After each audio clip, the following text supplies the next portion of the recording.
Vous avez la parole pour animer, pour ouvrir ce cinquième atelier par la recherche. Merci beaucoup. C'est un énorme plaisir d'être ici avec vous pour parler de la recherche, pour échanger avec vous. Je vais parler un peu des aspects de construction d'un article de recherche, un projet de recherche, quelques grandes questions qui viennent. Mais tout d'abord, je veux dire que je suis aussi ici pour apprendre de vous dans l'échange, dans la discussion. Comme Conan a dit il y a quelques minutes, c'est un moment pour tout le monde d'apprendre de tout le monde. Donc, je me vois plutôt comme un facilitateur qui va mettre quelques questions sur la table, mais surtout, je veux comprendre comment vous concevez aussi la recherche et aussi pour développer mon propre conception de la recherche par rapport à ce groupe. Donc, je vois surtout comme un moment d'échange, de discussion entre les pairs. Il faut dire aussi que je suis très heureux d'être ici et de continuer ma participation dès l'année dernière. L'année dernière, j'ai fait en fait deux interventions qui étaient assez différentes. Et je dis ça juste pour expliquer un peu la situation de mon intervention cette année. L'année dernière, j'ai fait une intervention qui était assez idéaliste, d'un côté très grand, sur les questions globales, sur la crise globale, sur le changement climatique, inégalité sociale et quels sont les enjeux de nos crises institutionnelles par rapport à la recherche, comme les chercheurs se vont comme acteurs dans ce contexte de crise et de grands problèmes mondiaux. C'était la première. Et le deuxième, c'était plutôt opérationnel, comment on écrit un article de recherche. Donc, il y avait l'intervention idéaliste, grande question mondiale, et l'intervention qui était plutôt opérationnelle. En pratique, quelles sont les questions qui viennent quand on essaie de mettre les mots sur le papier pour écrire, produire, publier un article. Et l'intervention que je vais faire aujourd'hui, c'est plutôt de deuxième ordre, c'est plutôt opérationnel qui parle un peu des rouages des projets de recherche, comme on a entendu de Yinka. C'est une question aussi de construction de capacité qui implique un peu un certain artisanat de projets de recherche. Donc, mon but aujourd'hui, c'est de parler un peu de cet artisanat d'articles de recherche. Mais je veux rappeler de l'autre côté idéaliste, global, juste pour ne pas donner l'impression que je vais passer une recette quelles sont les étapes à suivre pour faire un article de recherche, parce que chacune des étapes de cette recette, c'est aussi des questions philosophiques, c'est aussi des questions sociopolitiques. Donc, chaque suggestion que je vais donner, c'est quelque chose que peut être contesté, problématisé, contextualisé, et j'aimerais bien si on le fasse. Et j'espère que après avoir mis ces idées sur la table, ça nous donnera l'opportunité aussi de problématiser et de penser sur comment on peut écrire différemment, quels sont les enjeux de différentes formes d'écriture, etc. Donc, je vais mettre des choses qui semblent assez rouages, assez opérationnelles, mais c'est pas du tout dans le sens de juste promouvoir une vision seule, mais vraiment de mettre une chose que après peut être travaillée par nous. OK, avec tout ça, je vais partager mon écran. Euh, donc, vous pouvez me dire si ça a marché. Est-ce que vous voyez Super. l'écran? OK. Yes. OK, Mais, perfect. mais vous voyez pas en plein écran, non? Pas encore, ouais. Il faut plein écran, ouais. OK, juste laissez-moi essayer. Bon, attends, je vais faire du nouveau. Mhm. OK. Et alors? Et maintenant, vous voyez en plein écran? Non. Parfait. Yes. Ça y Ah, est? OK. yes, on voit en plein OK. écran maintenant. OK, parfait. OK, donc comme j'avais dit, les objectifs de cette intervention, c'est de parler un peu des différentes propriétés structurelles d'un article de recherche empirique. Donc, je ne vais pas parler des articles théoriques, ça a une structure un peu différente, mais je veux parler un peu de ce que je vois un peu comme le standard des articles empiriques autant qualitative que quantitative. Et il y a des différences importantes entre les deux. Je vais parler un peu de ces différences, juste pour situer les différentes traditions empiriques en recherche dans des études de management plus générales. Je pense que cette structure s'applique à des différentes disciplines dans le domaine de management. Ça peut être en comptabilité et finance, mais aussi dans théorie des organes, dans psychologie organisationnelle, dans sociologie des organes. Je pense que j'ai mis ces propriétés structurelles de manière assez généraliste. Mais aussi, je veux parler un peu de la relation entre la conception de la recherche, la manière plus de base, qu'est-ce qu'on veut faire avec nos recherches, et les différents aspects structurels d'un article. Donc ça, ce sont les objectifs de manière plus générale. Première, je veux commencer avec un article de Amos Silk qui se trouve dans la revue Organization Research Methods, qui met un schéma que j'ai trouvé assez utile pour penser des différentes approches onto-épistémologiques des projets de recherche. Amos Silk, il parle des différentes métapositions. Donc, chaque article, chaque projet de recherche, il a une certaine métaposition. Ils font la distinction entre la position fondationaliste, quasi-fondationaliste et non fondationaliste. Donc, c'est une distinction qui est assez grande et assez générale et on pourrait toujours nuancer, mais je pense que c'est assez utile comme un point de commencement. Qu'est-ce que ça veut dire ces trois positionnements, métapositions onto-épistémologiques? Bon, le premier, ce qui s'appelle des approches fondationalistes, ils conçoivent un projet de recherche comme la découverte de la réalité. Donc, on imagine qu'on habite dans un monde où il y a une réalité qui est indépendante de l'observateur, qui existe là de manière qui est minimum stable, minimum constant et objective. Et la recherche, c'est la tentative de découvrir les contours de cette réalité. Donc, on traite la réalité comme quelque chose plus ou moins fixe. Le deuxième, c'est pour ça qu'on appelle fondationaliste, parce qu'il parle des fondements, en fait, d'une réalité qu'on prend un peu en soi. La deuxième position qu'ils décrivent, qui est une recherche quasi-fondationaliste. Donc, avec la quasi-fondation, on admet une réalité extérieure aux chercheurs, mais on dit que c'est pas une réalité qui existe de manière tout à fait indépendante. En fait, c'est une réalité sociale qui est en construction, que les différents acteurs, ils ont une certaine responsabilité, une certaine agence pour créer. Par exemple, quand on parle des organisations, on imagine une organisation dans ces schémas-là comme quelque chose qui est le produit de différents types d'agencements, différents types de travaux ou de construction sociale. Donc, ce n'est pas une négation de la réalité ultime des objets de recherche, mais c'est un type de reconnaissance que cette réalité, c'est quelque chose qui est le produit de travail. Donc, au lieu d'étudier les réalités en soi, on étudierait les réalités comme c'est construit par ces acteurs, souvent avec un focus sur les processus par lesquels les acteurs font ça. Quels sont les discordes, quels sont les débats, quelles sont les différences de vision par lesquelles ils font du sens sur ces objets, etc. Donc, on est toujours sur le fondement, mais on fait des fondements avec une certaine marge d'agence sur la construction de cette réalité. Mais c'est toujours, on peut dire, quasi-réaliste. Le troisième, que peut-être on va entendre un peu plus quand Marcus parle de la recherche critique, c'est ce qu'ils disent non fondationaliste. Donc, c'est une approche qu'on trouve plutôt dans les perspectives critiques qui sont vraiment différentes que les autres deux, parce que le but de ces recherches n'est pas de découvrir les objets de recherche, mais en fait de les déconstruire, de la problématiser, de voir ce que sont plutôt des côtés cachés des réalités des objets de recherche qu'on travaille. Souvent, les perspectives non fondationnalistes, ils viennent avec une certaine motivation critique. Au soit, ils veulent dire que ce qui semble une réalité objective, ce qui se présente comme un objet dans l'environnement qui est indépendant des acteurs, en fait, c'est le produit des différents rapports de pouvoir, des différentes relations de conflits et des processus politiques.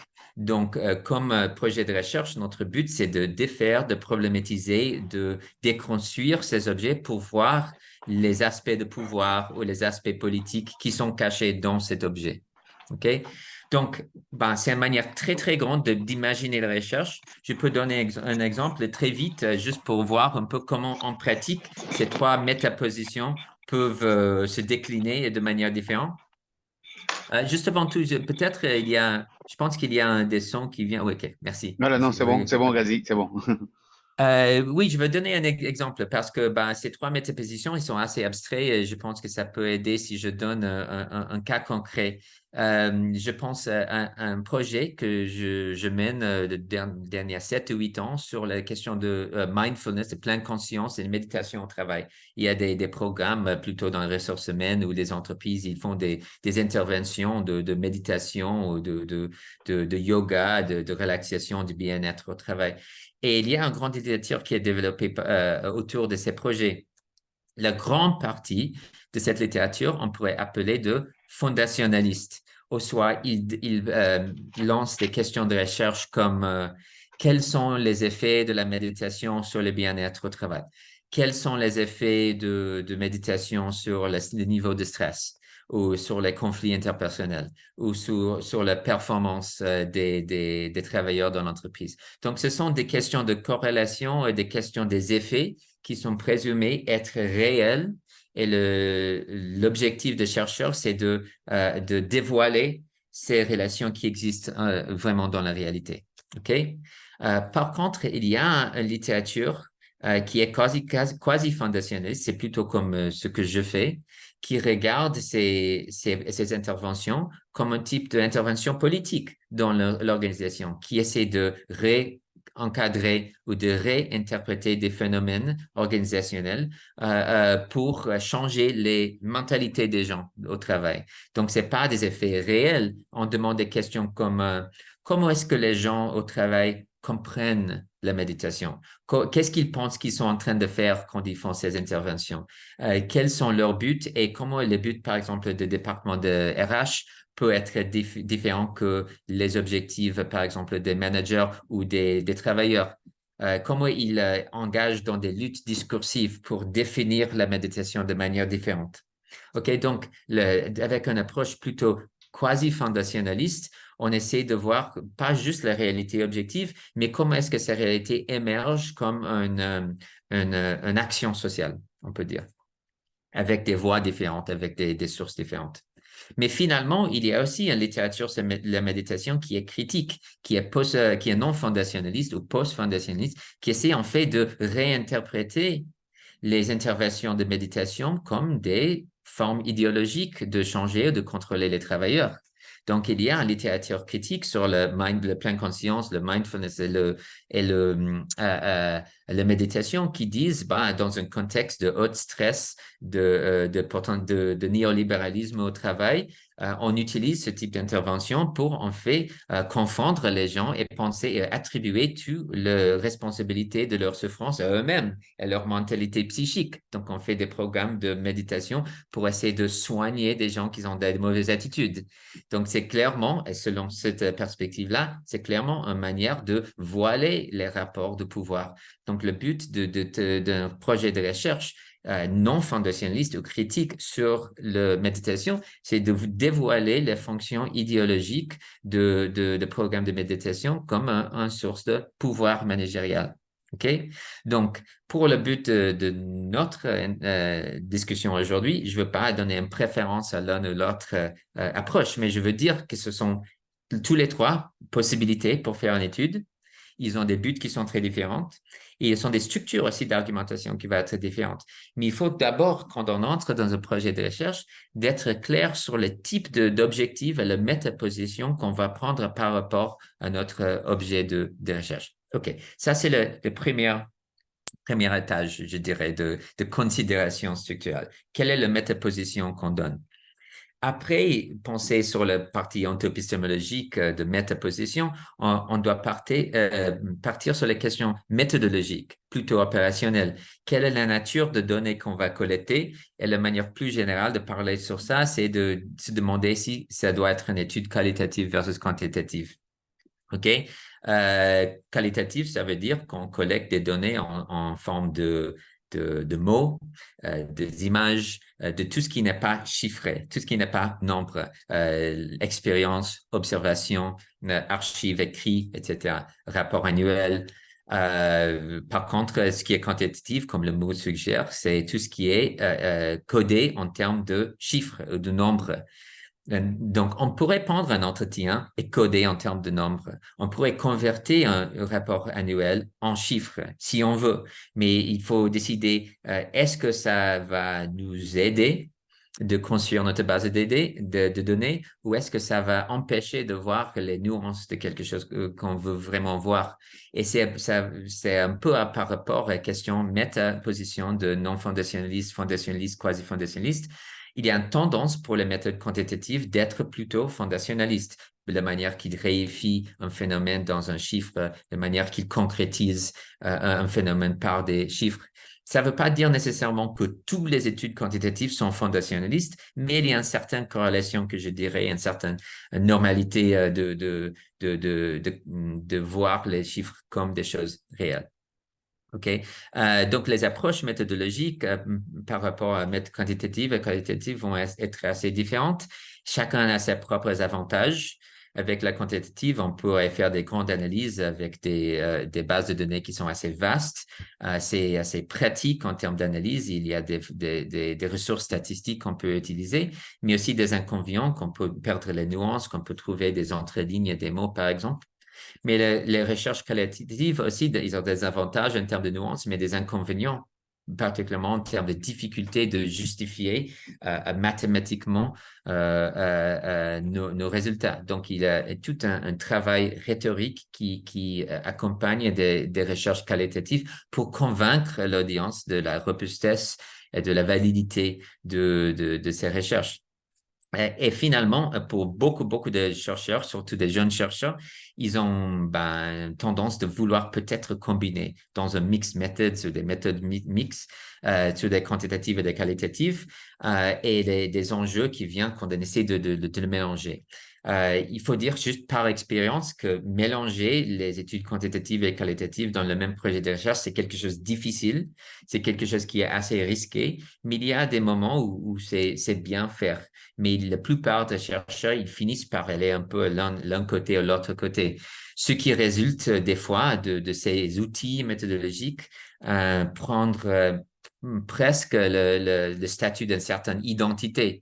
Ce qui est malheureux, à mon avis. Il y a des chercheurs qui disent, moi, je suis un chercheur qualitatif, un chercheur quantitatif ou qualitatif. Pour moi, je pense qu'il faut surtout pas voir les méthodes quanti et quali comme des identités. Ce ne sont pas des traits de personnalité.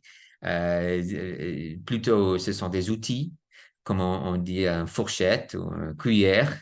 On a des méthodes quali et des méthodes quanti. Il y a des choses qu'on peut manger de soupe avec une cuillère, mais pas avec une fourchette. Donc, il y a des études qu'on peut faire avec le quali et pas le quanti, et vice-versa.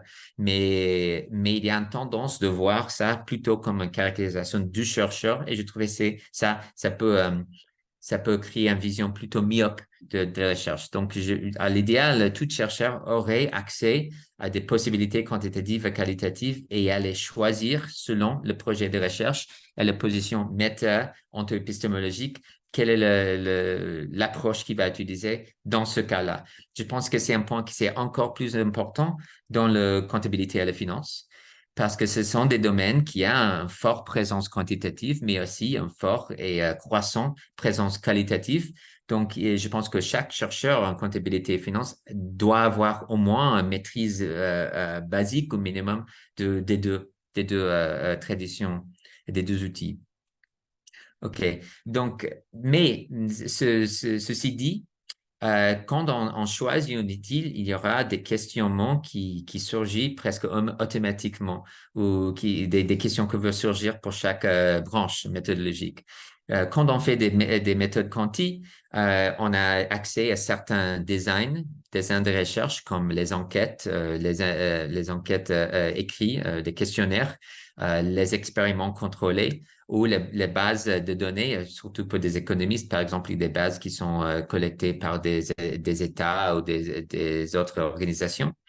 Ils doivent penser en termes de l'échantillonnage, quel est le nombre représentatif nécessaire pour avoir une bonne représentation de la population et si le contexte de collecte de données est représentatif de contexte théorique plus général. Et surtout, comme toutes les données sont chiffrées, se sont mises en nombre, la question, est-ce que l'objet conceptuel qu'on veut étudier, par exemple, l'autostime, la performance, les traits de personnalité, tout ce qui peut être mesuré par des chiffres, est-ce qu'ils sont bien mesurés par ces chiffres et comment valider les échelles qui sont mises pour représenter ces idées, ces constructs, ces construits, on appelle. Ce sont des soucis plutôt quantitatifs. Quand on est dans la recherche qualitative, il y a quelques considérations pareilles, mais ils prennent forme de manière un peu différente. Par exemple, au lieu de demander est-ce que mon terrain est statistiquement représentatif d'une population générale, on peut dire, mais pourquoi est-ce que je choisis un certain terrain par un autre?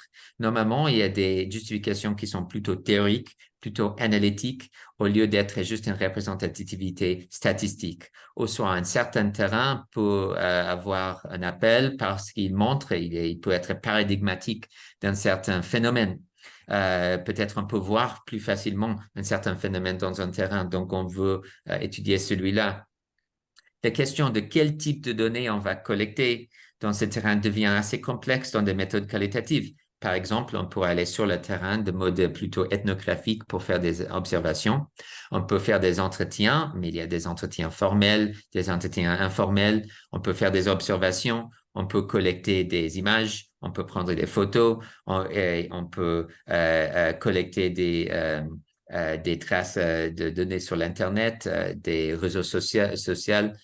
Donc, une fois qu'on est dans le Kali, on a un énorme grandissement de champ de possibles données. Donc, il faut pouvoir expliquer pourquoi vous avez choisi certaines données et exclu autres données.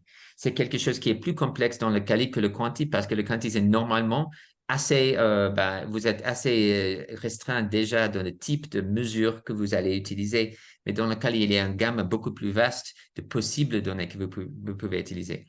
Et finalement, comme le codage en chiffres n'est pas donné, on doit coder de certaines manières des données. Donc, la question est comment on va coder, par exemple, des entretiens. On va coder en termes de thématiques, on va faire un tirage processuel, longitudinal. Quelle est la manière qu'on va regrouper des différents types de données?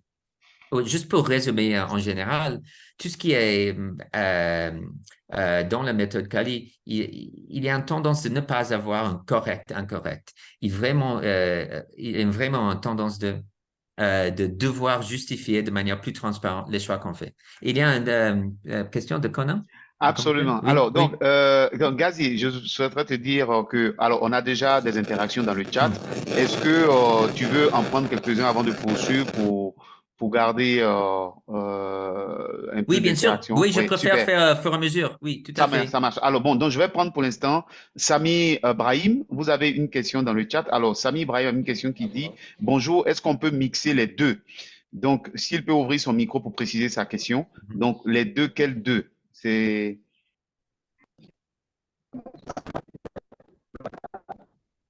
Sami,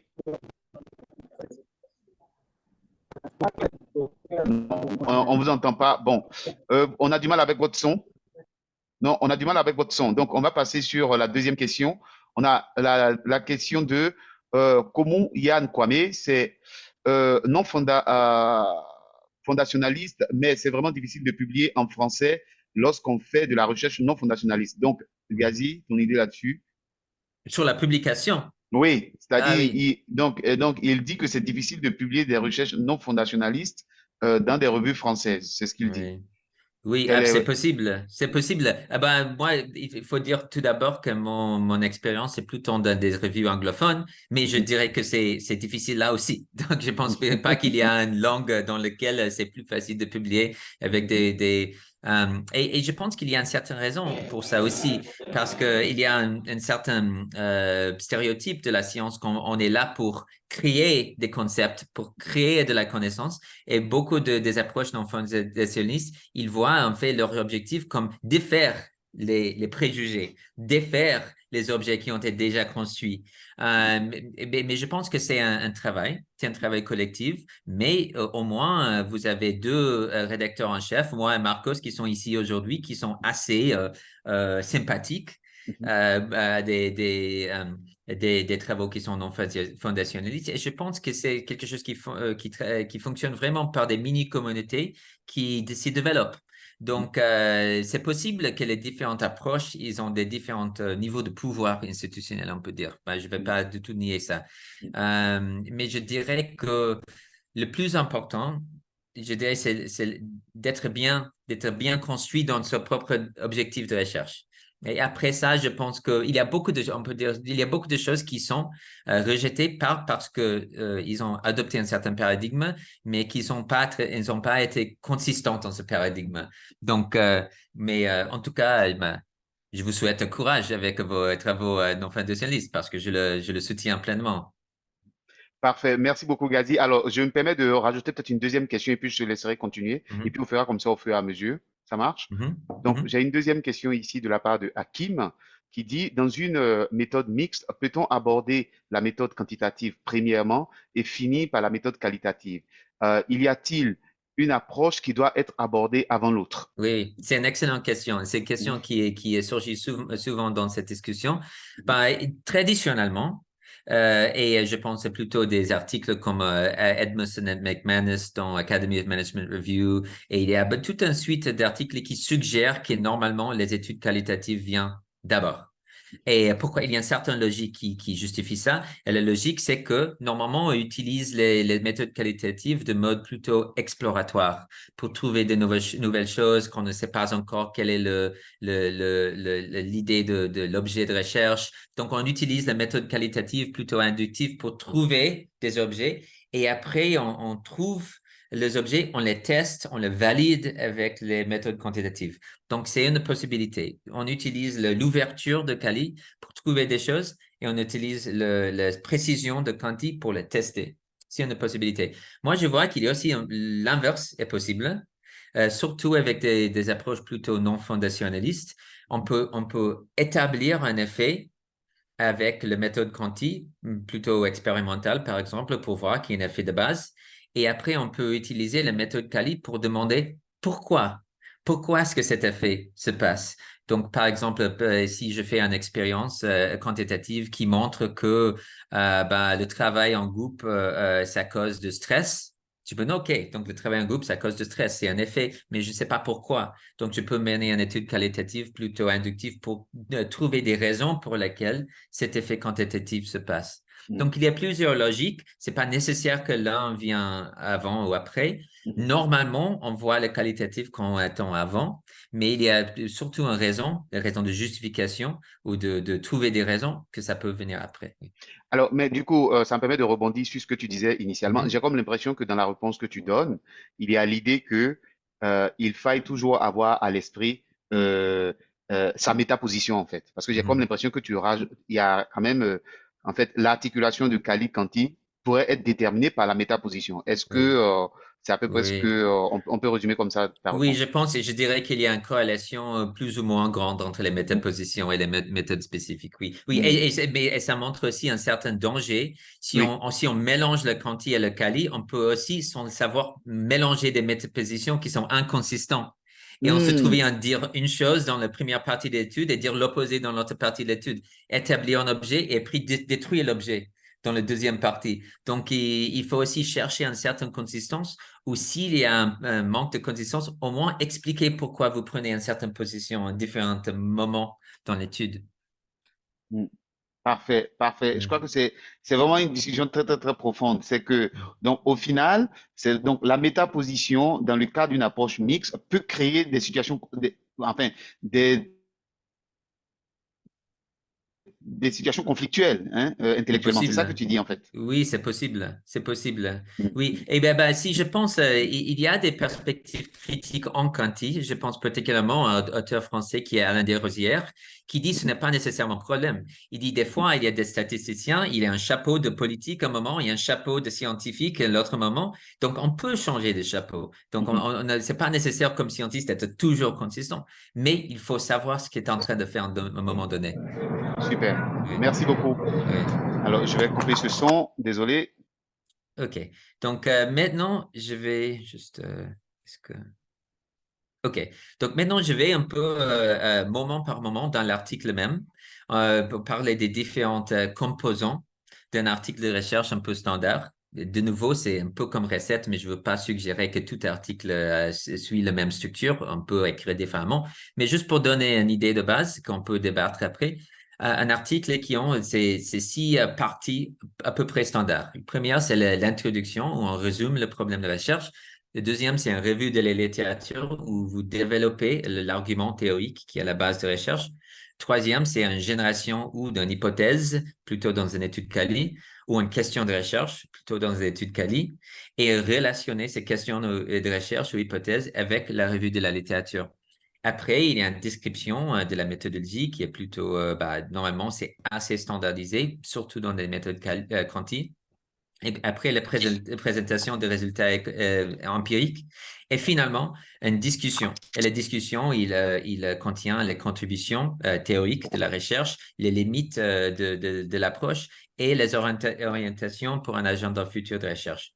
Donc, ce que je veux faire pour le restant de l'intervention, c'est d'aller un peu pas par pas sur chacune de ces sections pour montrer une ou deux questions importantes qu'il faut se souvenir pour chacun de ces parties. Donc, ça donnerait un peu une topologie d'un article qu'on pourrait utiliser comme objet de discussion après.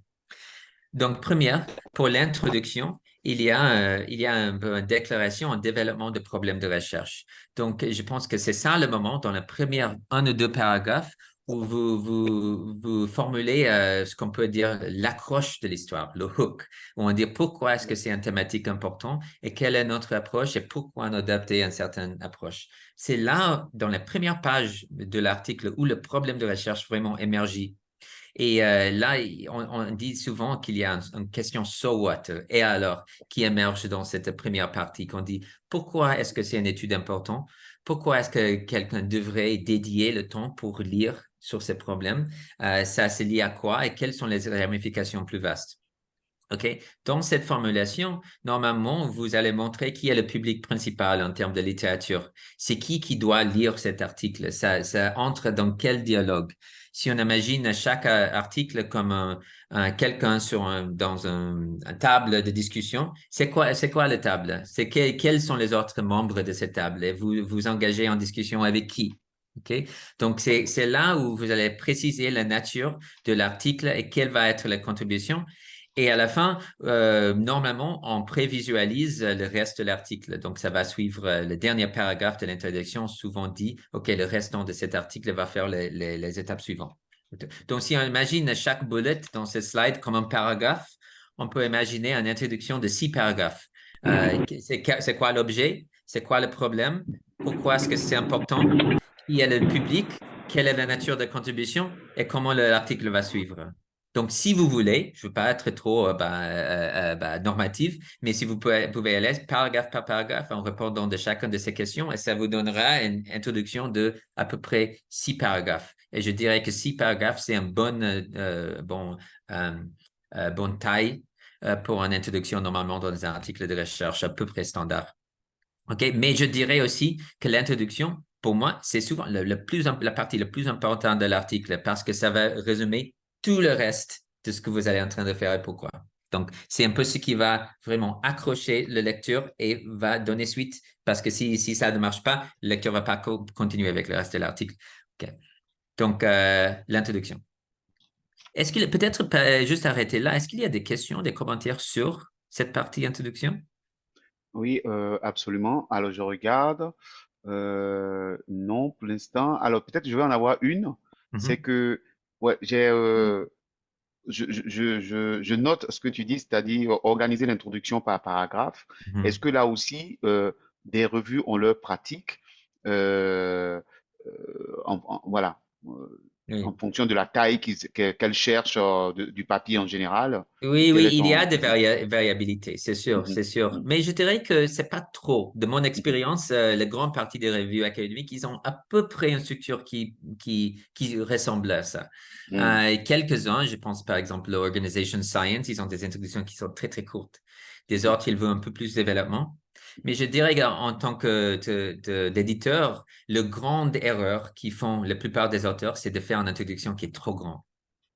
En fait, intégrer éléments qui doivent être dans la revue de la littérature déjà dans l'introduction et d'écrire trop de pages. Une fois qu'une introduction dépasse 4 ou 5 pages, c'est effectivement, ce n'est plus une introduction, c'est l'article en soi. Et le lecteur commence à demander, OK, ben, où est-ce qu'on est dans l'article? Oui. parfait, Donc, merci beaucoup. oui, Donc, oui, ça dit, on doit veiller tous à la taille de nos introductions. C'est ça, hein, le grand oui, message au final. oui. Raccourcir quand possible. Oui, Mhm. Autour des oui. 4 points que tu as énumérés, hein, on est d'accord. Oui, ça. Mhm, Et je pense des fois à l'introduction un peu comme le teaser d'un film. Tu sais, mhm, tu regardes le teaser pour voir si tu veux voir le film après. mhm. Donc, il doit avoir un peu toutes les différentes parties du film de manière qui va donner envie de continuer. Et là, vous pouvez après développer les arguments spécifiques, surtout dans la prochaine qui est la revue de la littérature et on fait la partie où vous développez la question de recherche ou l'hypothèse. Je pense que c'est l'importance de les revues de littérature et je pense que c'est un point qui est très, très important. Ce n'est pas de mettre toute la littérature dans cette partie-là. C'est pas une revue exhaustive de tout ce qui a été écrit. Et je pense que c'est, surtout avec des jeunes chercheurs, c'est une erreur qu'on voit beaucoup. Ils veulent montrer combien de littérature ils ont lu. Donc, ils mettent tout ce qu'ils ont lu dans les revues de littérature comme un type encyclopédique de la littérature. Et en fait, le but d'une revue de littérature, en fait, c'est de créer l'argument. Ce n'est pas de montrer la littérature. Et pour créer l'argument, il faut mobiliser la littérature pour faire un peu les pas. Donc, imagine cette partie d'article, c'est comme vous êtes en train de faire un chemin. Donc, vous mettez les pierres pour faire le chemin. Mais c'est pas pour juste faire un tas de pierres. C'est pour faire le chemin que vous mettez des pierres. Donc, l'important, c'est de créer l'argument et pas juste mettre exhaustivement toute la littérature. OK?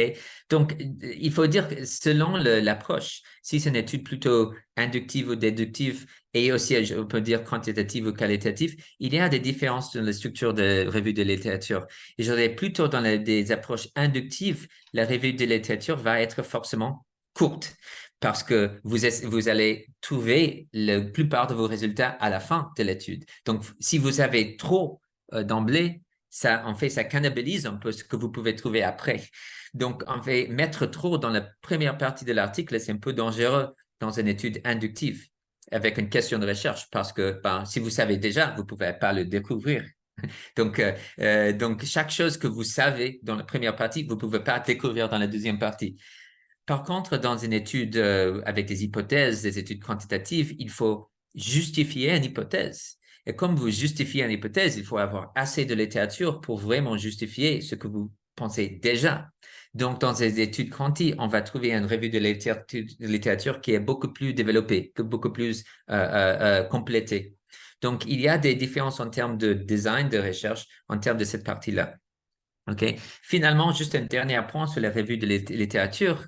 Ben, on présume des fois qu'il y a des littératures qui restent là dans le monde comme des choses déjà complètes, mais ce n'est pas tout le cas. Si vous allez sur les bases de données, vous allez trouver des milliers et des milliers d'articles, mais il n'y a pas de littératures qui sont comme ça. Des littératures, c'est quelque chose qu'on doit former nous-mêmes. On doit composer dans un type de curation, comme si c'était un musée. On a beaucoup d'articles, mais des littératures, c'est quelque chose qu'on crée avec la revue de la littérature. Donc, vous pouvez être créatif de manière que vous composez et récomposez la littérature pour former une certaine question de recherche. Et des fois, l'art de faire une bonne question de recherche, souvent, c'est de recalibrer la littérature de manière qu'on peut voir des nouvelles choses. OK? Donc, pensez la revue de littérature comme un acte créatif, un acte artisanal et pas juste un preuve de connaissance. Ben, ça, c'est le point central. OK. Est-ce qu'il y a des questions sur la revue de littérature? Il n'y Oui, a tu as pas une de... question. Ah, Tu as ok, une, vas-y Serge, vas-y tu as Serge. une, tu as une question, en fait, quelqu'un qui parlait de la nature du papier. Tu sais, dans l'introduction, Mhm, quand tu as présenté l'intro, tu as dit qu'il fallait présenter la nature du papier et les contributions. mhm. Donc, la personne pose la question sur c'est quoi, qu'est-ce que tu entends par nature du papier? Bon, je n'ai pas osé lui Ah répondre, je te oui. laisse répondre. Voilà. Oui, je dirais par nature, peut-être Voilà. ça veut dire la métaposition ontologique. Ouais, c'est quoi le but, l'objectif de l'article? Je dirais ça. Donc, par exemple, si l'objectif de l'article, c'est de tester une hypothèse, donc dans la revue de lecture, c'est très important que je justifie cette hypothèse, que j'arrive à une conclusion déjà et justifier pourquoi je pense qu'une certaine relation va exister. Donc, il faut mettre suffisamment de littérature dans ces parties pour montrer que oui, je suis sûr de mon hypothèse et je suis justifié à mettre cette hypothèse sur la table. Mais si ce n'est pas une hypothèse, si c'est juste une question de recherche ouverte, inductive, donc ce n'est pas nécessaire que je justifie mon opinion. C'est seulement nécessaire que je justifie ma curiosité de dire que la question, c'est une question importante, c'est une question qui est motivée et je connais déjà suffisamment de littérature pour montrer que ma curiosité est justifiée. C'est une bonne question, mais pas nécessairement une bonne conclusion. Donc, ça implique des formes de revue de littérature qui sont assez différentes. Si ça aide, j'espère. Parfait. OK. Bah, je continue donc. Yes. Donc, allons sur la question, la description méthodologique. Donc là, normalement, c'est la partie qui est plutôt standard. On répond à des questions qui, où, pourquoi, comment. Donc, toutes les traces, toutes les étapes qu'on a fait pour mener l'étude. Le style d'écriture, c'est un peu moins rhétorique dans cette partie-là. C'est une tendance d'aller sur un registre plutôt objectif, plutôt court et précis.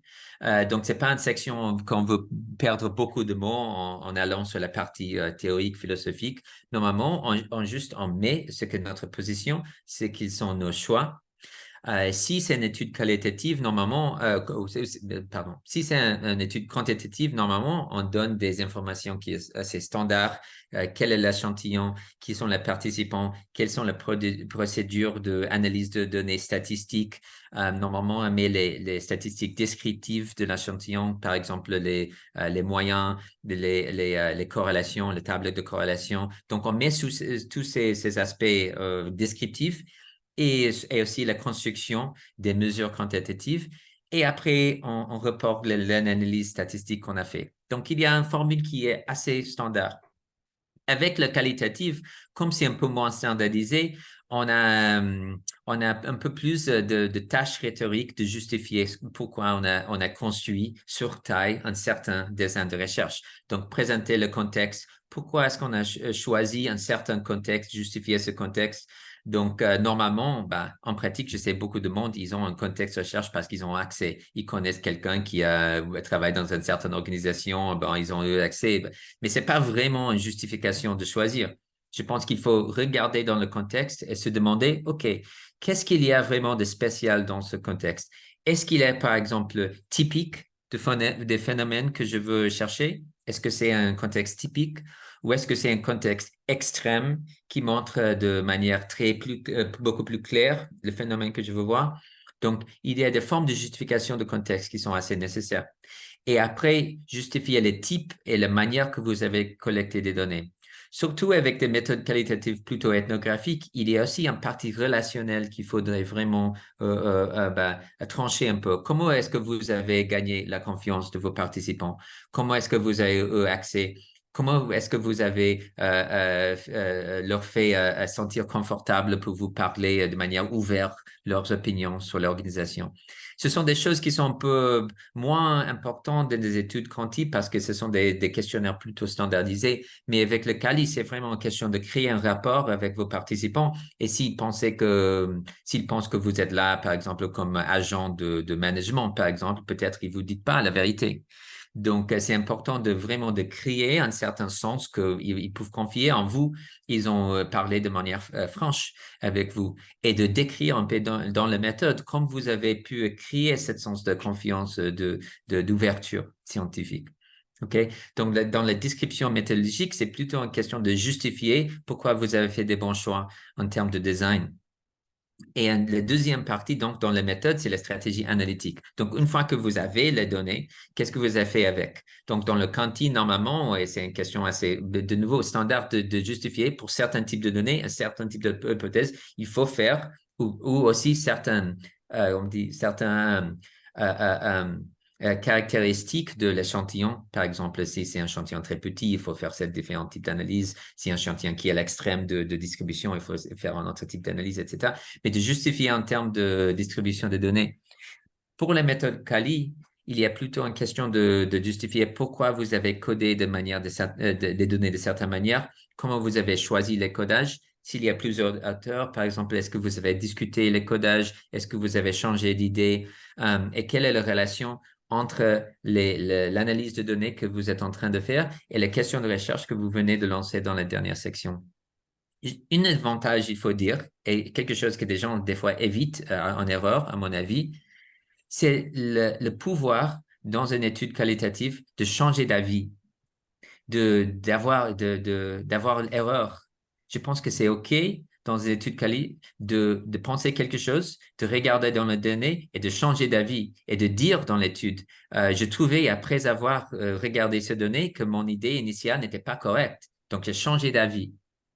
Donc, et si vous faites bien, en fait, cette admission, cette reconnaissance de vos propres erreurs au long du chemin, ça peut augmenter votre crédibilité au lieu de miner ou saper la crédibilité. Ça montre le fait que vous êtes vraiment authentiquement dans le processus d'essayer de trouver une vérité sur votre terrain et vous êtes en train de développement en tant que chercheur quand vous faites l'étude. Et ça va donner confiance à lecteur. Ce type de moment de changement d'avis, ça peut être très, très illuminateur pour le lecteur.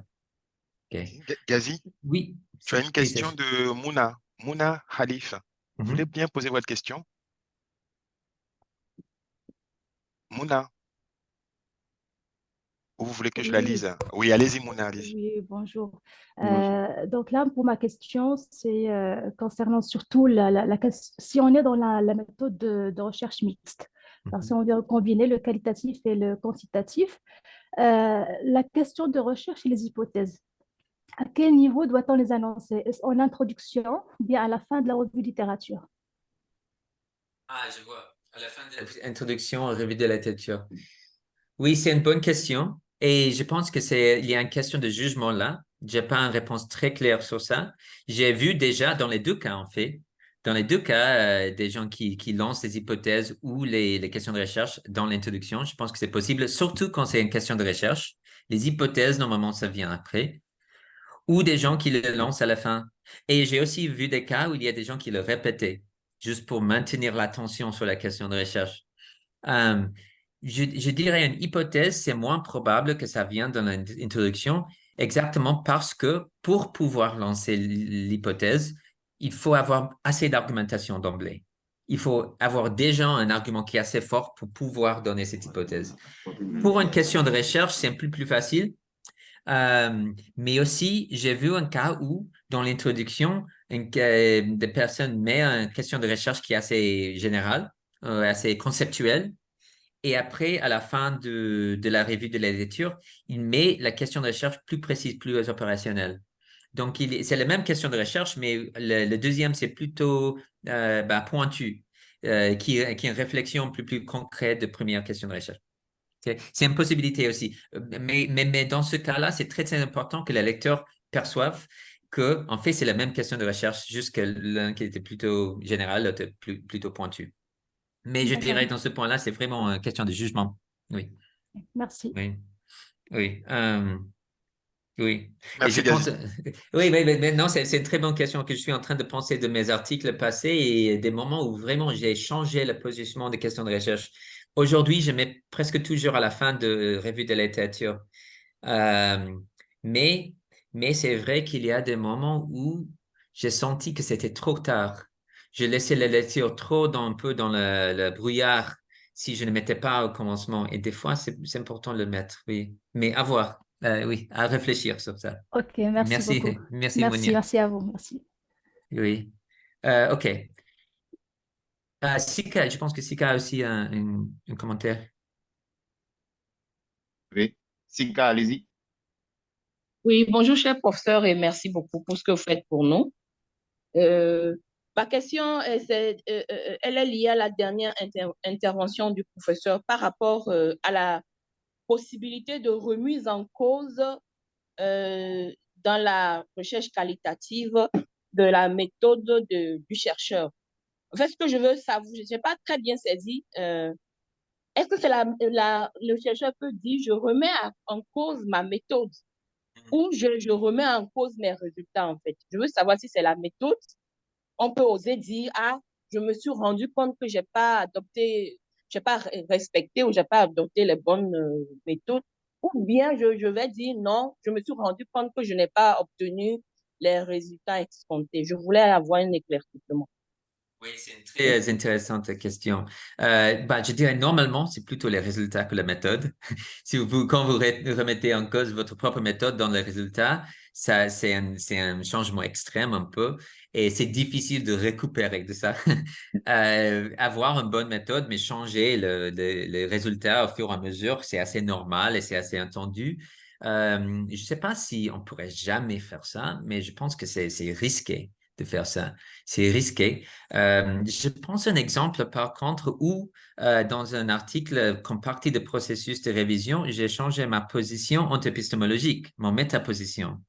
Et en fait, ça a marché. Ça a marché. Et c'était, je vais juste décrire rapidement le cas, peut-être ça peut être utile. C'était un cas sur un programme de bien-être aussi dans une organisation, dans un supermarché. C'était un article de 2015 dans Organization Studies qui s'appelle Enchanting Work, le travail enchanté. Et c'était une tentative de faire un bien-être au travail et d'enchanter les travailleurs. Et on a fait une étude quali assez un peu positiviste, on peut dire, qu'on a fait, en fait, décrire les réactions des travailleurs. Ils disent, ah, c'est un excellent supermarché, le management est très bienveillant, on aime beaucoup le travail, donc on a envoyé l'article. Et les reviewers, ils ont dit, bah, c'est ennuyeux. Vous dites rien, vous dites que les gens qui aiment bien leur travail, ça ne dit rien. On n'a rien appris de ça. Mais qu'est-ce que vous pouvez vraiment trouver dans ça? Donc, on a dû reprendre nos données avec la même méthode, mais les données pour regarder un peu quels sont les points de tension dans ces données. Tout le monde aime le travail, mais des fois, des gens, ils étaient assez ironiques de manière qu'ils disaient. Ils disaient, OK, on aime le travail, mais à la fin, c'est juste un boulot. Il essaie de nous enchanter, mais en fait, c'est juste pour nous faire travailler plus, etc. Donc, il y avait des moments de tension là. Donc, et ça dépendait de avec qui on parlait. Donc, on a refait tous les résultats au lieu d'être en position fondationnaliste, pour être en position critique, de dire, OK, il y a des gens qui voient ça de manière naïve, c'est un bon endroit de travail. Il y a des gens qui voient ça comme un type de méthode de contrôle. Ils essaient de faire le bien-être pour nous contrôler. Et il y a un clash dans l'organisation entre ces deux visions. Donc, on a refait avec une position plutôt critique et en fait, ça a fonctionné. Les reviewers disent, OK, maintenant vous avez révélé quelque chose qui est intéressant. Le paper a été publié. Donc, c'était un changement assez radical, pas dans la méthode, mais dans la position anthropistémologique qu'on a adoptée. Donc, cet exemple, ça montre qu'on peut aller assez loin, même après. Permettez-moi, professeur, Oui. Oui, par rapport à cet exemple précis. Mais Mhm. est-ce qu'on ne pourrait pas dire aussi que vous avez changé de méthode? Peut-être que vous n'aviez pas bien posé les questions qui permettaient à votre échantillon de donner les réponses. Est-ce que c'est pas ça aussi? C'est pas la méthode? C'est Vous possible. n'aviez plus vous n'aviez plus changé l'allure des questions? Non, non, non, on n'a pas recollecté des données. Si on D'accord. avait, on aurait pu collecter plus de données avec des questions plutôt critiques, des questions. Oui, donc là, mais on n'a pas fait. D'accord. C'était trop difficile. Mais avec les mêmes données, on a pu regarder et réanalyser les données. Surtout avec une méthode Kali qui ont des textes. Beaucoup de fois, on peut, avec les mêmes données, prendre une autre position analytique. Donc, est-ce que ça compte comme un changement de méthode? Ce n'est pas un changement des données, mais c'est un changement de l'outil analytique qu'on utilise pour comprendre ces données. Et je pense que ça, on peut faire. Ça, on peut faire, oui. Alors, on a la main de Joël. Joël, je ne vois pas tout le nom, désolé. Pas de Razia. souci. OK, Joël allez. Razia-Miara. Oui. Allez-y, s'il vous plaît. Merci beaucoup pour Je cette vous en prie. présentation. J'ai une question justement pour sentir ces tensions que vous évoquez. Est-ce qu'il faudrait que les entretiens soient enregistrés? Parce que c'est vrai qu'on dit, oui, il ne faut pas enregistrer les entretiens à cause de la RGPD, mais est-ce que c'est mieux que ça soit enregistré? Je dirais que oui, c'est idéal. C'est idéal. Donc, je dirais, de ce que je sache avec le RGPD, c'est pas interdit dans tous les cas d'enregistrer des entretiens, mais il faut garder de certaines manières, il faut garantir l'anonymat. Donc, il y a peut-être des sauvegardes, il y a des précautions. Mais je dirais oui, quand c'est possible d'enregistrer, parce que aussi, après, on peut coder pour des choses qu'on n'avait pas pensé, que le ton, les pauses, etc. Donc, le plus de granularité que vous pouvez avoir dans les données, le mieux. Donc, moi, si je pouvais enregistrer tous mes entretiens, je ferais. Normalement, je fais quand je peux. Merci beaucoup. Oui, oui. OK. Est-ce qu'il y avait qu'on a des autres commentaires? Non, on a juste une petite question sur c'est quoi RGPD. On va mettre la définition là et c'est Ah bon. oui, OK. C'est la protection des données, c'est la loi Oui, européenne pour la protection. Oui, oui, oui. super. Joël, vous pouvez juste baisser la main. Voilà, comme ça sera pour la prochaine. Ouais. Merci. OK. OK. Après, on parlait un peu des sections résultats. Donc, normalement, l'important, c'est le résultat, c'est que ça lie de manière assez organique avec la première partie de l'article. Donc, c'est toujours référé de nouveau dans les résultats aux hypothèses ou à la question de recherche. Et je pense que c'est un problème qui est assez commun, qui ont fait une revue de littérature, on lance des questions de recherche, et puis après, on fait la partie empirique. Il y a vraiment un décollage des fois entre ces deux parties. Donc, il semble que des fois que le résultat, il répond à une question qui n'était pas la question de recherche, où il y a une question de recherche qui existe dans un monde et le résultat qui existe un peu dans un autre monde, et on n'arrive pas vraiment à lier. Donc, c'est très important de répéter la question de recherche ou les hypothèses et toujours coudre un peu ensemble ces deux sections. Donc, la discussion des résultats, il doit complémenter l'argument qui venait avant. Et je pense que c'est une des parties les plus difficiles dans un article parce que la partie, la revue de littérature théorique, vous avez fait ensemble avec la littérature, dans les articles, avec les connaissances déjà, des choses déjà connues. Mais les résultats, c'est fait avec des participants sur le terrain, avec tout un autre contexte de discussion. Donc, pratiquement, votre tête, c'est un peu dans un autre endroit, chaque partie. Donc, c'est très difficile vraiment de voir les deux comme partie d'un tout. Donc, complémenter la discussion théorique avec la discussion des résultats. Je pense que c'est une des manières, des mécanismes pour faire ça, c'est de donner assez d'exemples d'illustrations. Ça, c'est surtout le cas dans la recherche qualitative. C'est un peu plus difficile dans le quanti parce qu'on n'a pas des instances concrètes. Mais avec le quali, c'est très important de donner assez de verbatim, assez de montrer que vous avez beaucoup de données, peut-être mettre quelques-uns dans une table, mais aussi, au lieu de juste mettre beaucoup de verbatim dans le texte, de faire vraiment un pont. Après chaque verbatim, comme vous pouvez dire, comme on peut voir dans ce verbatim, ou comme telle personne dit telle chose, ça montre que, donc faire vraiment le travail d'exégèse, de mener le lecteur d'un verbatim à une conclusion théorique. De ne pas juste laisser le verbatim flotter comme des îles dans l'océan, c'est de vraiment faire des ponts entre la partie analytique et la partie verbatim. OK. Et donc là, les tableaux de données sont utiles pour concrétiser, et aussi les modèles théoriques. Ce ne sont pas nécessaires, mais des fois, c'est une manière de mettre un peu de l'ordre dans une section qui, sinon, peut sembler un peu chaotique. OK? Donc, l'importance de partie résultat, c'est de montrer l'illustration concrète empirique. Ça veut dire aussi, comme un point final, que normalement, on ne cite pas beaucoup de littérature dans le résultat. On ne parle pas beaucoup de théorie dans la partie résultat. On montre la partie empirique. Donc, si vous citez beaucoup de autres sources dans le résultat, ça commence de brouiller les différences entre la partie théorique et la partie empirique. Et normalement, et on pourrait débattre peut-être après ça, normalement, on veut que la partie empirique soit vraiment empirique parce que c'est ça un ancrage. C'est ça la base que, à partir de la littérature, à part de ce que tu dis les gens, c'est ça qu'on voit dans le monde. Et donc, il y a une tendance il y a une préférence pour la partie empirique de rester assez peut-être isoler des idées préconçues. Donc, normalement, c'est à éviter beaucoup de citations dans la partie résultat. OK. Donc, finalement, je vais parler un peu de discussion, la partie discussion.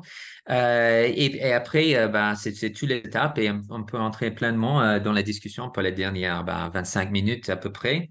Mais dans la discussion, première, je veux dire que l'importance de la discussion, ça peut changer un peu dans une étude plutôt déductive, plutôt inductive ou plutôt quali. Dans les études qualitatives, comme vous avez mis peu dans la revue de la littérature, l'argument, comme c'est resté assez court pour juste mettre la question de recherche, la discussion devient très, très importante pour développer les implications théoriques, philosophiques, conceptuelles des résultats. Si vous avez une hypothèse a priori, par exemple dans une étude quali, vous avez fait beaucoup d'argumentation déjà dans la première partie de l'article, dans la discussion, c'est plutôt juste répéter que c'est confirmé, parler un peu des implications, qu'est-ce que ça veut dire, mais c'est pas nécessaire vraiment de développer la théorie à la fin. Vous avez déjà développé la théorie d'emblée. Donc, l'importance de discussion par rapport à la revue de lecture, ça change un peu selon le design de l'étude. Mais moi, comme je fais plutôt des études quali-inductives, pour moi, la section de discussion, c'est très, très important. C'est la partie qu'on théorise, on développe les idées et pourquoi c'est important.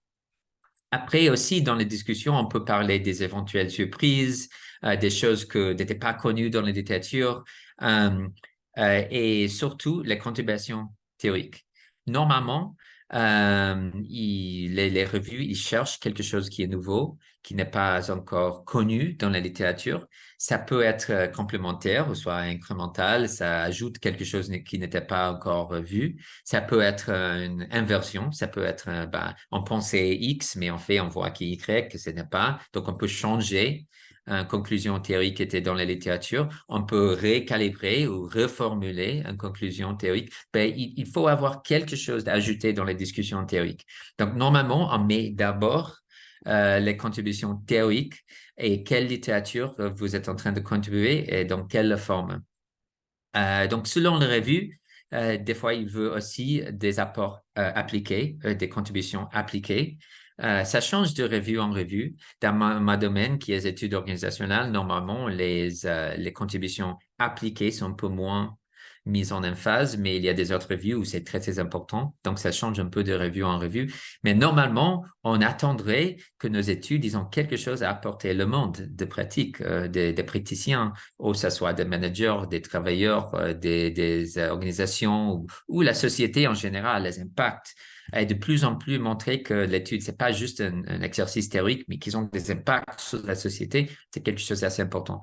Donc, si vous pouvez un peu marier l'importance intellectuelle et les contributions théoriques et philosophiques avec une importance sociale appliquée, c'est vraiment l'idéal. Normalement, on met la partie théorique avant, la partie appliquée après, mais ça peut changer selon le type d'étude que vous faites. Si vous travaillez, par exemple, sur quelque chose de très, très important en termes d'impact social, par exemple, le changement climatique, l'inégalité économique, etc., peut-être la contribution appliquée, c'est plus important que la contribution théorique. Donc, ça peut changer un peu selon le thème. Après, normalement, on met une section sur des critiques ou les limitations possibles et les orientations futures de la recherche. De plus en plus, moi, je fonde les deux sections, limitation et direction future. Donc, des fois, au lieu de mettre deux sections, on peut mettre une section qui est critique, limitation et agenda futur, limitation et direction future, quelque chose de cette forme-là, où vous mettez les limitations, parce que chaque étude a des limitations, vous mettez des limitations, mais après, vous tournez ces limitations en une opportunité future pour un autre chercheur de faire une étude qui n'a pas ces limitations. Donc, si vous faites bien, chaque limitation va paraître à le lecteur comme une opportunité. Donc, ça ne va pas diminuer la valeur de votre étude, mais en fait, ça va révéler une opportunité pour une future étude. Donc, je pense rhétoriquement qu'il y a une certaine manière de parler des limitations de votre étude de manière qui ne diminue trop ce que vous êtes en train de faire, mais en fait, qui montre un chemin. Et donc, inviter la future recherche de faire le chemin que vous n'avez pas pu faire vous-même, parce qu'on ne peut pas tout faire. OK? Donc, je pense que là, il y a un certain truc pour comment parler de vos propres limitations. Mais surtout, il faut en parler. Il faut parler de choses que votre étude n'a pas fait parce que si vous ne faites pas, les autres vont faire. Donc, c'est mieux de prévoir les difficultés que vous avez eues au lieu de juste de cacher. OK. Donc, je vais arrêter là.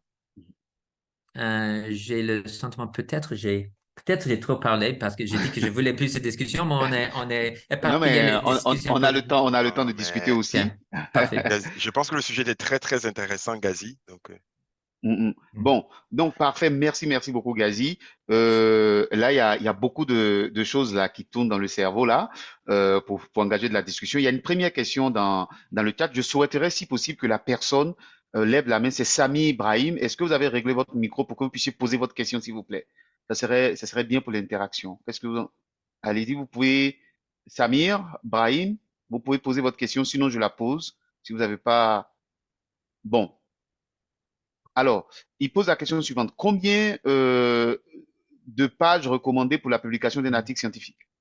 Après, il y a Johan Cédric Armel Vanga qui prendra la parole. OK. Oui, je peux répondre assez vite à ça, mais Oui. ça dépend de la revue. Il faut toujours, quand vous soumettez une revue, de regarder leur demande en termes de numéro de page. Avec Journal of Business Ethics, qui est la revue je suis rédacteur, on a une limite de 12 000 mots. Mais c'est assez long. Dans le domaine de management, je dirais que normal, on dirait 8-9 000. Il y a des gens qui sont plus courts, plutôt dans la psychologie organisationnelle. Des fois, ça va jusqu'à 6 000, donc c'est très court. Mais dans l'Academy of Management, il y a des articles qui sont assez longs. Donc, ça peut changer. Ça peut changer assez. Des fois, surtout avec des études qualitatives, on a des articles plus longs parce qu'on met plus de verbatim. Donc, si vous pensez que vous va dépasser la taille recommandée d'un article, c'est possible toujours aussi dans la lettre à l'éditeur que vous allez se mettre avec, d'expliquer à l'éditeur pourquoi il faut plus de mots. Et des fois, des éditeurs plus illuminés, ils vont accepter un tel argument. Alors, Yann Cédric, peut-être? Ok, merci beaucoup, professeur Sénican. Merci beaucoup également, professeur, pour votre présentation. Alors, ma question, c'est particulièrement au niveau du guide d'entretien. C'est-à-dire que, aujourd'hui, avec votre présentation, j'ai compris qu'on peut faire une recherche critique aussi bien de façon qualitative ou aussi de façon quantitative. Donc, c'est de savoir, en fait, comment arriver à construire un guide d'entretien pour une recherche critique.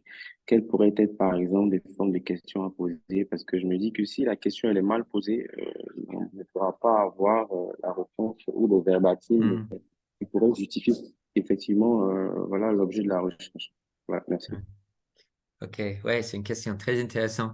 Ok. Oui. Gazi, donc pendant que peut-être tu réfléchis à la question, je vais redire à l'assistance, pensez à vos questions, c'est le moment, c'est notre plateforme. N'hésitez pas à lever la main comme Cédric ou comme Sika et posez vos questions vous-même. OK? Merci, Gazi. OK.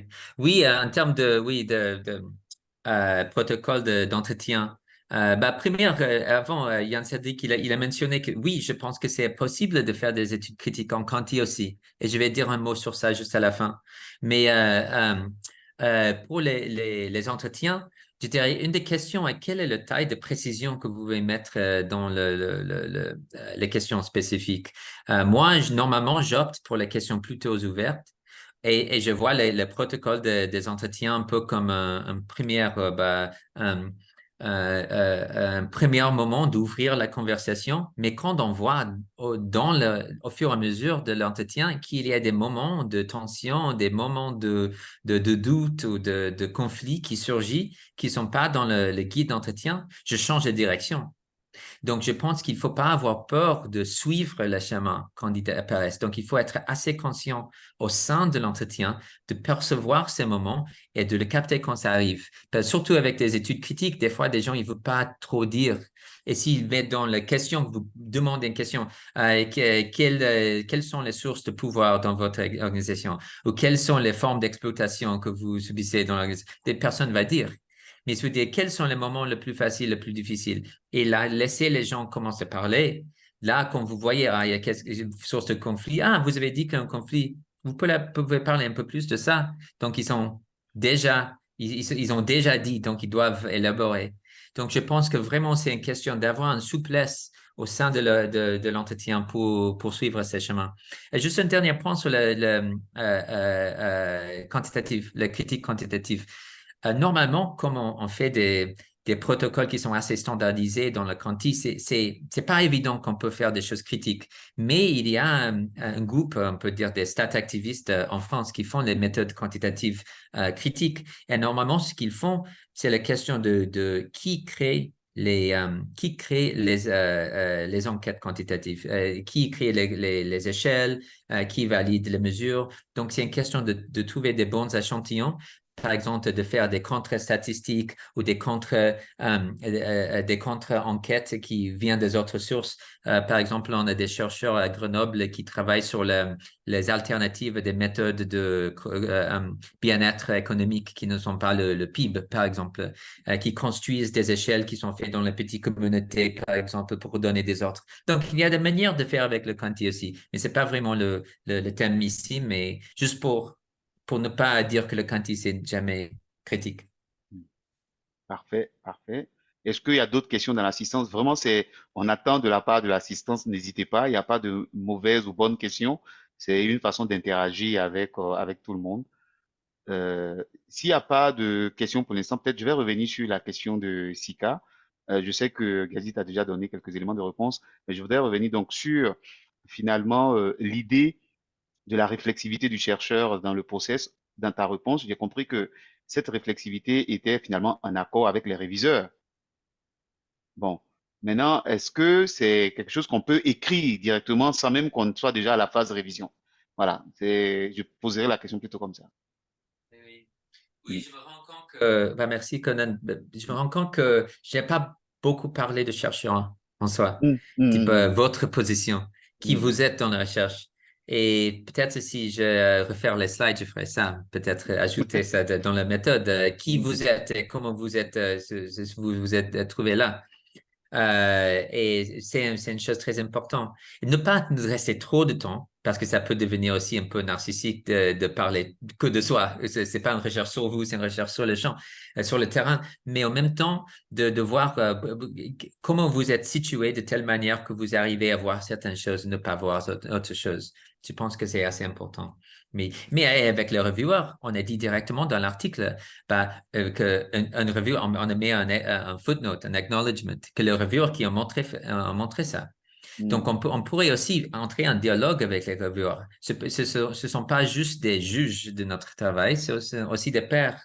Et ce sont aussi on peut mettre comme ça. Je pense qu'il n'y a jamais quelqu'un qui va lire ton article avec la même profondeur et la même intention que les 3 reviewers dans cette revue. C'est la personne qui va vraiment être là avec ton paper et va écrire sur ton paper. Donc, c'est quelqu'un qu'il faut vraiment profiter parce que c'est ton collègue. C'est ton collègue.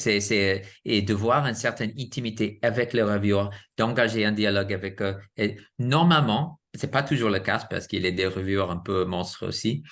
Mais je dirais que la plupart des reviewers, ils sont des gens qui veulent dédier leur temps gratuit pour engager avec votre travail. Donc, profitez-en de vraiment utiliser comme un pair de dialogue.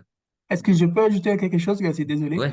C'est dire aussi qu'une des meilleures façons que j'ai trouvé dans ma carrière de comprendre comment faire l'article, comment le développer, c'est d'être réviseur. Donc, une chose qu'on pourrait vous recommander vraiment beaucoup, c'est de participer à cette communauté des réviseurs, de mettre vos noms dans plusieurs journaux, des conférences. Comme ça, vous avez accès à des articles, vous pouvez justement participer pour les collaborer, à contribuer, à les développer. Et vous êtes capable de voir vraiment comment les gens sont capables de construire des articles, comment ils développent au fil du temps, etc., etc. Donc, profitez aussi, si vous avez l'opportunité d'être un réviseur, c'est une excellente école pour développer votre propre recherche. Ouais. Je veux que renforcer le point de Marcos et c'est un peu intéressé, mais parce que nous sommes des rédacteurs en chef, on veut des reviewers aussi. mais je peux dire, si vous avez intérêt, n'hésitez pas à écrire à Journal of Business Ethics et dire que vous êtes intéressé à être reviewer pour la revue. Et on va vous mettre dans la liste de reviewers pour évaluer des potentiels articles. Et je pense que Marcos va dire la même chose pour Organization. Alors, j'ai Sika. Merci beaucoup, Marcos. Merci, oui. Sika? Oui, Alors, désolé, Sika, pardon, hein, je vais faire dans l'ordre parce que je suis en train de faire une injustice là. C'est plutôt Hakim d'abord. Hakim avait une première question et puis après on prend Sika. Hein. Hakim dans le chat. Il voulait revenir, Oui. mais je pense Alors, qu'Hakim a un problème de micro ou pas? ouais, bon, ok, donc je vais poser la question d'Hakim. Alors, Hakim dit, dans la discussion et conclusion, je voudrais que vous clarifiez l'apport théorique et l'apport appliqué, c'est-à-dire le point 3 et 4. Voilà. Et après ça, on va passer à, c'était Sika, hein. Ouais, après ça, on passera à Sika. Après, il y a Sadi. Oui, et Sika, pardon, gardez la main levée, hein, gardez la main levée, pardon.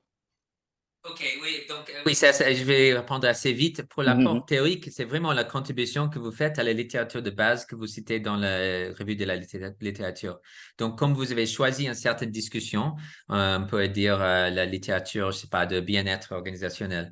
Donc, les gens qui sont dans la littérature, qu'est-ce qu'ils vont apprendre de votre étude qu'ils ne savaient pas? Donc, c'est vraiment ça, c'est la contribution théorique. Qu'est-ce qu'on ne savait pas qu'on sait maintenant? Par rapport à l'apport appliqué, c'est plutôt qu'est-ce qu'on peut faire dans le monde qu'on ne pouvait pas faire? Comment on va, par exemple, redésigner les interventions de bien-être? Ou comment est-ce qu'on peut mieux promouvoir le bien-être dans les organisations? Ce n'est pas exactement la même chose que la contribution théorique, mais c'est lié. Parfait. Alors, on va passer à Sika. Après Sika, on prend le collègue BI. D'accord? On va faire ça dans cet ordre. Allez-y, Sika, s'il vous plaît. oui, merci, professeur. Je reviens au niveau de la présentation des résultats. En général, surtout dans l'approche qualitative, je reste souvent sur ma faim, sur la façon de présenter les résultats quali. C'est-à-dire que oui, on dit oui, nous avons procédé à l'analyse thématique, on a fait des codages, mais on ne voit pas ça en fait. On voit juste des verbatims qui expliquent.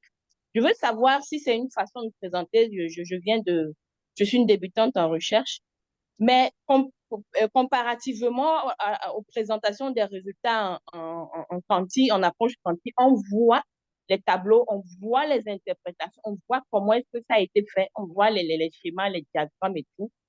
Mais dans le côté quali, on parle de codage, on ne sait pas qu'est-ce qu'on a codé, on ne voit pas des résultats en fait. Je ne sais pas si c'est moi qui ne connais pas suffisamment la littérature, mais je veux quand même comprendre avec vous, cher professeur. Merci, Sika. Allez, oui, allez. Oui, je pense qu'on peut montrer le plus possible. C'est pas quelque chose que j'ai fait tant, mais j'ai un collègue qui m'a parlé, qui publie assez dans les revues de très haut niveau. Il dit quand il soumet un article, il met une énorme table avec ses codages de 7 à 9 pages. Moi, je fais pas ça. Mais des fois, je mets une table qui est assez grande, de 3 ou 4 pages, avec les verbatims de codage pour montrer aux revueurs. En fait, il y a beaucoup de données dans ces codages. Dans l'article à la fin, probablement, vous allez avoir, vous pouvez mettre une table, mais ça va être 1 ou 2 pages max pour cause de l'espace. Mais une fois que les reviewers, ils croient, ils ont de confiance dans vos résultats, vous pouvez couper un peu juste pour donner des illustrations. Mais je dirais que n'hésitez pas à mettre beaucoup de données dans les résultats. Des fois, ça impressionne. Si ça tourne l'article trop long, l'éditeur va dire de couper après, mais ils ont déjà vu que vous avez des bonnes données et donc là, la confiance, donc vous pouvez couper après. Mais je pense aussi qu'il y a des questions, une fois que vous faites le codage thématique, il y a des codages qui un peu, ils commencent d'émerger. Vous avez une question de recherche et un peu le défi, c'est de marier les deux choses parce que tu as des codages qui sont ils vont un peu sauvagement. Et tu as une question de recherche et comment vous mettre le pont. Et c'est un peu ça l'art, je pense, de faire la partie résultat. Parfait. Merci beaucoup, Gazi. Alors, juste pour rajouter là-dessus, c'est que de plus en plus aussi les revues sont en train de prévoir que s'il y a des données vraiment extensives, qu'on puisse les mettre sur des sites supports de l'article qui sera publié. Là, on est quasiment totalement à la fin. Alors, on va prendre dans l'ordre le collègue BI. Et puis, pendant que le collègue BI est en train de poser sa question, je voudrais que Saadi Gislan se prépare pour sa question. Voilà. Allez-y, collègue BI, s'il vous plaît. Merci, professeur Conan. Merci, professeur Gazi, aussi pour la présentation. Alors, on vous a écouté, c'était intéressant.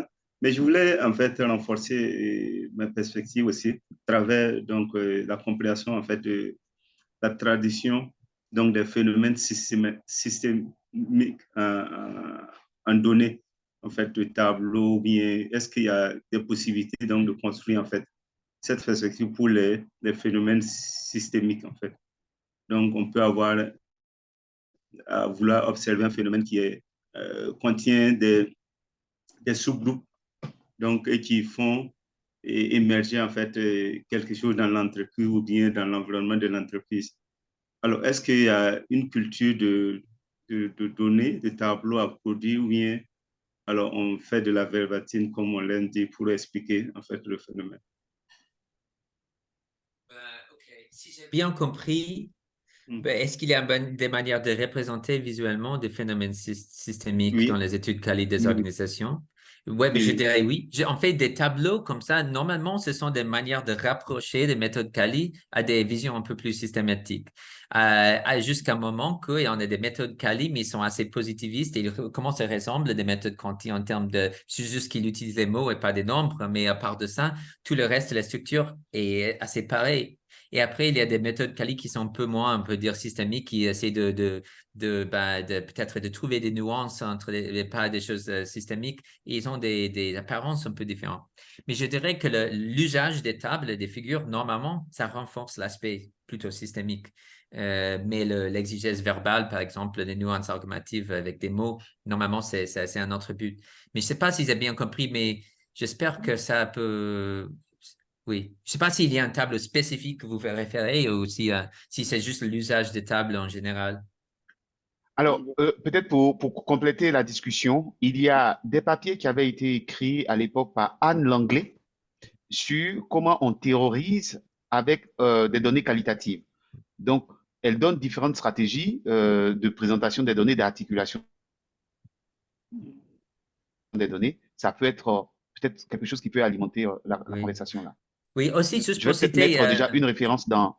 Oui, oui, vas-y, aussi, vas-y, il y avait une édition spéciale, en fait, de la revue Organization Research Methods, en fait, sur l'usage des templates dans les méthodes qualitatives. Et je pense que ça peut être une bonne ressource aussi. Et il y avait assez de critiques sur l'usage des templates, mais aussi de certaines conditions dans lesquelles vous pourrez utiliser des templates. Merci, Gazi. Je vais essayer de chercher cette référence-là. Donc, pour l'instant, je vais mettre la référence de Anne Langlais et puis vous pouvez creuser tout ce qu'elle a écrit à partir de cette référence que vous avez dans le chat. Oui. On a deux autres questions dans le chat. Donc, Gazi, on a la question de Saadi sur... Vas-y, Serge. Gère ça, s'il te plaît. Gazi, il y a une question de Saadi dans le chat. Il dit, ben, tiens, qu'est-ce qu'on doit avoir comme taille d'échantillon pour une étude quanti ou qualitative pour qu'elle soit appelée significative ou représentative? Oui, c'est une bonne question. Première, pour la quali, normalement, on ne parle pas de résultats significatifs au sens statistique. Et première, pour le quanti, quelle est la nature de la taille d'échantillon qui est nécessaire? Ça dépend de plusieurs facteurs. Donc, mais c'est assez bien écrit comment on trouve l'échantillon nécessaire pour une certaine taille, mais ça dépend de la taille de la population, ça dépend de la taille de l'effet. Ça dépend de la complexité du modèle, le numéro de variables. Donc, c'est un calcul assez complexe selon plusieurs variables, 3 ou 4 variables. Mais en fait, il y a des logiciels, on pourrait mettre tous ces paramètres. Ils te donnent un échantillon pour avoir représentation significative d'une population. Dans le quali, c'est beaucoup plus une question de argumentation analytique, c'est pas combien d'entretiens il me faut pour avoir une représentation théorique adéquate. Il n'y a pas une réponse. En fait, c'est une logique statistique qui n'applique pas à des méthodes quali. C'est plutôt une question de comment est-ce que je peux analytiquement ou thématiquement représenter de manière, je sais pas, substantielle et pas statistique. Donc, il n'y a pas une courte réponse. Comme convention, je dirais dans les top revues qualitatives, normalement, si vous avez entre 30 et 40 entretiens, ils disent, OK, ça semble bien. Mais il n'y a aucune logique statistique derrière ça. C'est juste des conventions. La différence entre avoir 20 entretiens et 50 entretiens, il n'y a aucune raison logique. C'est juste que ça semble mieux quand vous avez 50. Donc, le reviewer pense que vous avez fait plus de travail. Mais il n'y a aucune raison technique où ça doit être le cas. Du coup, Gazi, comment tu traites la notion de saturation sémantique? Ah oui, de nouveau, dans le processus de codage, comment est-ce que vous savez quand vous avez saturé? Donc, c'est un mot que les gens ils ont utilisé pour donner l'impression, OK, c'est saturé, on voit le thème qui répète, OK. Moi, j'ai arrêté d'utiliser le mot saturation parce qu'en fait, je sais pas normalement, c'est quand je suis psychologiquement saturé. Tu vois, je suis épuisé, je peux plus. Donc, OK, on va avec ce qu'on a. Mais c'est vrai que la notion de saturation était utilisée pour marquer le point où on ne va pas avoir plus de bénéfices en fait une analyse. Donc, c'est un mot qui peut être utile pour vous. C'est pas nécessaire de juste continuellement analyser. Il faut arrêter un certain moment. Donc, merci Gazi. Alors, donc l'article de Anne Langley est là-dedans. Et puis, merci Marcos qui bien précise que cet article-là, il faut bien le regarder par rapport aux études processuelles. Voilà. Hein, Donc, c'est pas typiquement ce que dit Gazi. Je vais chercher. Alors, Gazi, peut-être si tu as la référence dans Organization Method Research, ça serait bien. C'est pas un référence, c'est une special C'est un issue. special issue. OK, OK. J'ai essayé de chercher ça pour l'audience. Merci. très bien. Et Oui, il y a une dernière question, mais on va arrêter là parce que là, oui, il est midi. oui, Et on oui. va essayer de tenir, au fait, le timing. Donc, on va prendre 20 minutes de pause parce que derrière, il y a Marcos qui va présenter pendant 1h40. On essaiera de faire une pause aussi. Voilà. Donc, on va essayer de respecter le timing. Donc, je suis désolé pour les questions qui arrivent, Joël et Samir.